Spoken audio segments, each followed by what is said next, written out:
As my husband spoke those words and busied himself with packing, the weight of his impending absence settled heavily upon me. I knew soon I'd be consumed with caring for the baby, leaving little room for me to return home anytime soon. His casual tone belied the gravity of his departure, urging me not to miss him too much. Standing there, silently observing his actions, I couldn't shake the feeling of abandonment creeping over me. He seemed oblivious to my emotions, his laughter and carefree demeanor contrasting sharply with my own turmoil. Even as he jovially inquired about our son's baby bottle, his thoughts were elsewhere, on the child he'd fathered with another woman, not ours. My name is Linda, a 42-year-old caregiver, juggling part-time work and aspirations of becoming a certified nursing assistant. My family, ostensibly complete with my husband and our son, was fractured by his infidelity. Despite enduring years of heartache and tears, I remained tethered to him by love. Once a notorious womanizer, my husband had seemingly settled into domesticity after our son's birth. Yet, beneath the facade of stability, his old habits lingered, resurfacing in clandestine affairs. Robert, our son, on the cusp of adulthood, was the center of my world, his impending departure for college both a source of pride and anxiety. Amidst the chaos of our lives, suspicions gnawed at me, fueled by the telltale signs of his infidelity, lingering scents of perfume, stray hairs, and unexplained absences. Despite my intuition, I lacked the courage to confront him, choosing instead to endure in silence. Then, during a seemingly ordinary family dinner, the truth threatened to unravel. In a rare moment of candor, fueled by alcohol, my husband's words betrayed his guilt. As he marveled at Robert's growth, his clumsy attempts to connect only served to deepen the chasm between us. Caught off guard by the sudden shift in conversation, I realized that our fragile facade of familial bliss was on the brink of collapse. As my husband uttered those shocking words, both Robert and I exchanged wary glances, suspicion clouding our expressions. With a gulp, he drained the remainder of his beer, his next revelation hanging heavily in the air. "The thing is," he began, his voice faltering slightly, "my girlfriend is pregnant." The room fell into an eerie silence, the weight of his confession leaving us stunned. Girlfriend? Pregnant? It seemed incomprehensible, nonsensical. I couldn't help but emit a dry, incredulous laugh. "You must be joking," I retorted, disbelief coloring my tone. "You've clearly had too much to drink today." But he persisted, his words weighted with a disturbing sincerity. "No, it's true," he insisted, his admission chilling me to the core. "We've been together for a year now, and it seems we've accidentally created a baby." In a flurry of panic, I rose from my seat, instinctively shielding Robert from the sordid revelation unfolding before us. His young face remained blank, untouched by the gravity of his father's words. "Robert, go to your room," I urged, desperation seeping into my voice. "This isn't a conversation for you to hear." But my husband interjected, callously disregarding my plea. "No, let him stay," he countered, his indifference to our son's innocence cutting through me like a knife. "This might be the last time we're all together." Enraged, I couldn't contain the fury rising within me. "How can you say that?" I exclaimed, my voice trembling with anger. "Our son doesn't need to be exposed to this, especially now." In a sudden surge of protectiveness, I enveloped Robert in a tight embrace, seeking solace in the warmth of our bond. He clung to me, his vulnerability palpable amidst the chaos unfolding around us. But my husband remained unmoved, callously continuing his confession. "I will be coming home for a while," he stated matter-of-factly. "I'll be helping her raise the baby, you know." His words washed over me in a dizzying whirlwind, the magnitude of his betrayal finally sinking in. So he had a mistress, and they were expecting a child. And he had chosen now, on the precipice of the baby's birth, to divulge the truth to us. I struggled to comprehend my husband's inexplicable behavior, feeling as though I was on the brink of losing my grip on reality. Over 2 decades of shared life together seemed to unravel before my eyes, leaving me reeling in disbelief. Despite the moments of resentment that punctuated our years together, witnessing him care for Robert always reassured me of his commitment as a father. But now, faced with the sudden revelation of his affair, I couldn't fathom how he could so callously discard the trust and bond we had painstakingly built. "That's how it is," he announced nonchalantly, as if it were the most natural thing in the world. "I'll be heading to her place this weekend and need to get ready." As he began to pack his belongings with a casual demeanor, a sense of devastation settled over me, the ache in my heart growing with each item he placed into his backpack. Lost in my turmoil, his cheerful inquiry about baby bottles used by Robert pierced through the heaviness in the room. Silently, I shook my head, unable to muster a response. Yet, amidst the wreckage of our shattered marriage, there remained one precious memento. It wasn't intended for him or his mistress. It was a token meant for the future, a testament to the shared joys and challenges of parenthood that my husband and I had hoped to revisit together. As he departed the room, dismissing the sentimentality of our shared memories, I couldn't help but wonder if he had truly forsaken us. Did he just abandon us? Robert's voice trembled with unshed tears, echoing the question that lingered unspoken in my own heart. 3 days later, as my husband prepared to leave for his mistress's place, I confronted him with the shattered remnants of my trust. "I believed in you," I choked out through tears, my voice breaking with the weight of betrayal. His response cut through me like a knife, a cruel mockery of our shared dreams. "I always wanted another child," he declared callously, his laughter ringing hollow in the wake of his betrayal. "But you were always too busy, weren't you? We grew older, and I knew we couldn't have another one." As he callously dismissed our shared pain, Robert's glare burned with unspoken fury, a silent witness to his father's betrayal. With a heavy heart, he offered me solace, his gentle touch of balm for the wounds inflicted by the man who had once been our anchor. "What's with that look?" My husband's dismissive words hung in the air, leaving a bitter taste of abandonment in their wake. "By the time I come back, I won't be around anymore. Are you okay with that?" My husband's words cut through the air with callous indifference, leaving a bitter taste of abandonment in their wake. With a resigned nod, I replied, "Sure, you're an adult now, right? You've lost your childlike charm and you're not as cute anymore. I've heard my girlfriend's baby is a girl, so I might like her even more than you." Robert's reaction was swift as he lunged at his father, his frustration and hurt boiling over. For a moment, my husband flinched, but then he met Robert's glare with a cold indifference. "Ah, she's so young and cute, unlike you guys," he retorted dismissively. "I'm really looking forward to our future together."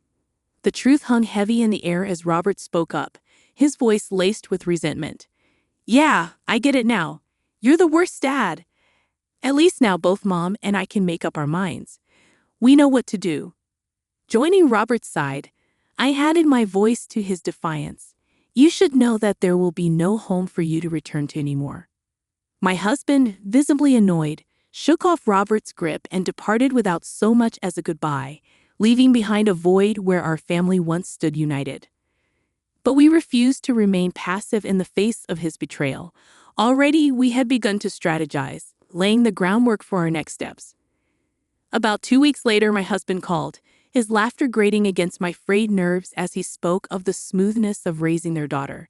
He even had the audacity to send a photo of the mistress cradling the child, igniting a simmering rage within me. Unbeknownst to him, his careless actions had unwittingly provided us with the evidence we needed to move forward. I saved the photo and commenced recording the conversation, marveling at my husband's astonishing lack of foresight. Right on cue, his mistress seized the phone and initiated the dialogue. "Are you the wife?" she inquired, her tone betraying a hint of smugness. "I'm sorry I've taken your husband all for myself, but it can't be helped since we have a child together now, right?" I couldn't help but scoff at her audacity, masking my disbelief with a disarming reply. "Lol, yes, raising a child can be tough. I'm so glad you're understanding. When I first heard about you from your husband, I just thought you were a weak person who couldn't do anything but cry. But that's not how you sound at all." As her words washed over me, a wave of realization dawned. So this was what my husband had been saying about me to his mistress. Once, such disparaging remarks would have wounded me deeply, but now they elicited nothing more than a fleeting indifference. The love I once harbored for my husband had long since dissipated. Summoning my resolve, I addressed her pointedly. You knew my husband was married with a child, and yet you still pursued him, right? Her response was laced with a thinly veiled excuse, attempting to shift the blame onto my husband's deceit. I didn't know at first, she protested. Your husband always removed his wedding ring when we met, so when he finally told me, I was surprised. But my feelings for him didn't change. We'll be together forever. Despite the infuriating nature of her words, I couldn't help but acknowledge the strategic advantage they presented. This conversation would serve as irrefutable evidence that the mistress was aware of my husband's marital status and had knowingly continued their illicit relationship. While her lack of remorse and cavalier attitude grated on my nerves, I knew that this calculated indifference would ultimately work in my favor. It would have been far more challenging to exact revenge if she had feigned contrition or expressed genuine remorse over the unplanned child. I bid them to do their best and ended the call, 2 years slipping by in the blink of an eye.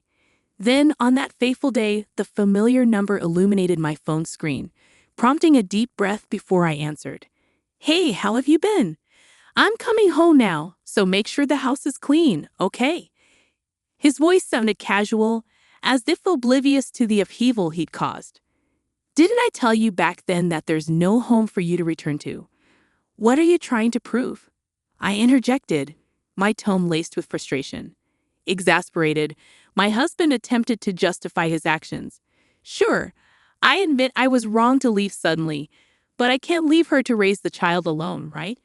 You were a mother too, so you should understand. His words grated on me, a stark reminder of his unchanged nature since that pivotal day. Yet, amidst the turmoil, I found a sliver of reassurance. Perhaps his consistent lack of growth was validation enough that Robert and I had made the right decision in prioritizing our own well-being. I think you misunderstand. There's literally no house for you to return to. I sold it, I announced, bracing myself for his reaction. His gasp echoed through the phone, prompting me to recount the events of that pivotal day 2 years prior.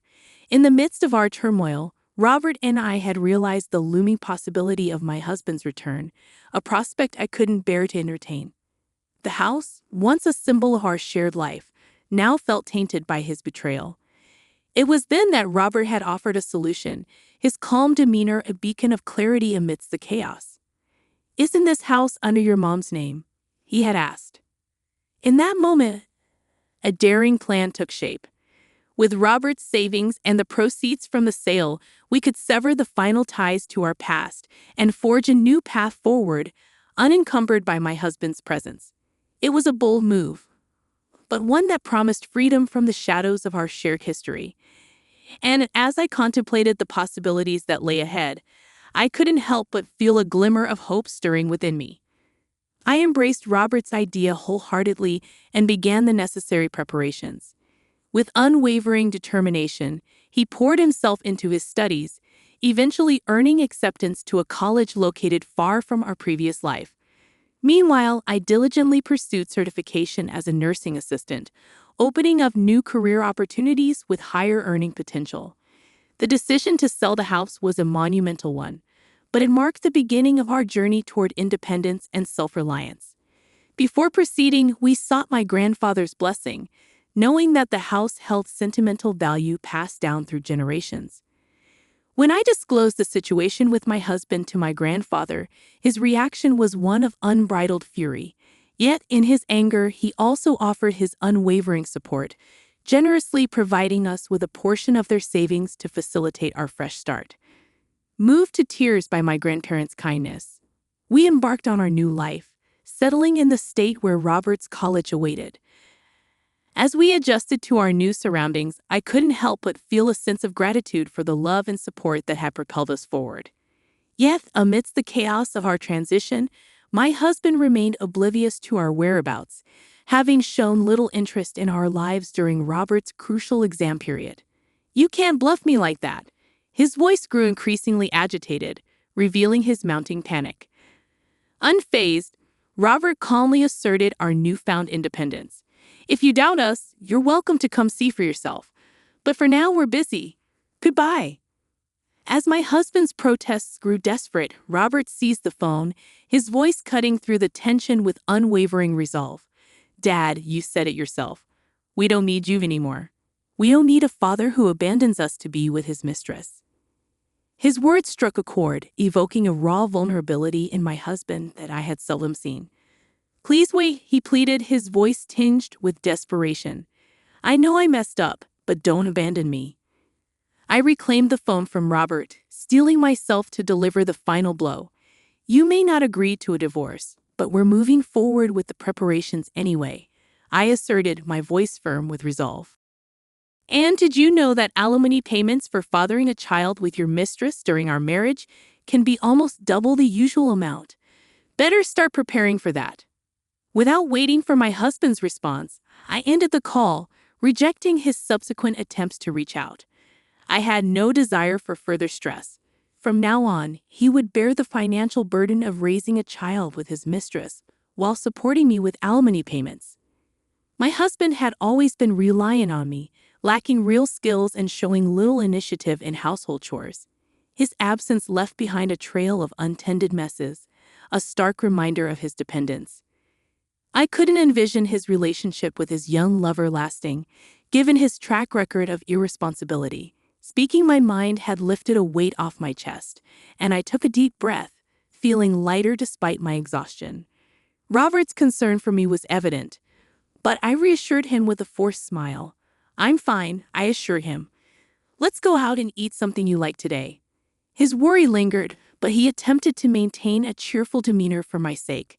I found his consideration endearing, his debate over dinner options melting away my worries. Despite the challenges we faced, I was determined to create new happy memories with my son in our unfamiliar surroundings. As I pondered our future, a sense of optimism washed over me. Robert's kindness and concern for me touched my heart, but I knew I needed to prepare him for a future of independence. Teaching him to cook would be a priority, ensuring he could fend for himself when the time came. With my husband out of the picture, I no longer felt lonely.